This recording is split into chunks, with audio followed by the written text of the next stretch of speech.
যখন জানতে পারলেন তার ক্যান্সার হয়েছে তখন প্রথমে ভেঙে পড়েননি।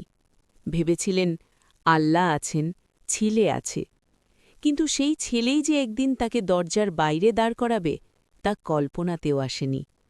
চিকিৎসার খরচ বাড়তে শুরু করলে ছেলের মুখ বদলে গেল। হাসপাতালে যাওয়ার দিন সে বলল, এত টাকা আমার নেই মা, তুমি বোঝো না কেন? মা চুপ করে থাকলেন। ব্যথা শুধু শরীরে নয়, হৃদয়েও ছড়িয়ে পড়ছিল। একদিন হঠাৎ ছেলে বলল, এ বাড়িতে আর থাকা যাবে না, আমার সংসার আছে।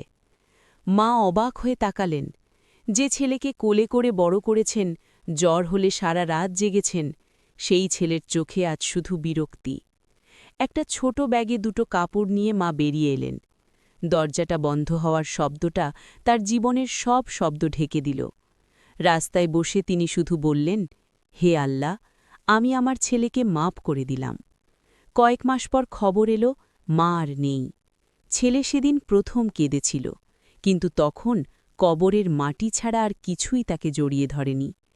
মায়ের ভালোবাসা ফুরিয়ে যায় না, কিন্তু সন্তানের মানবতা কখনো কখনো হারিয়ে যায়।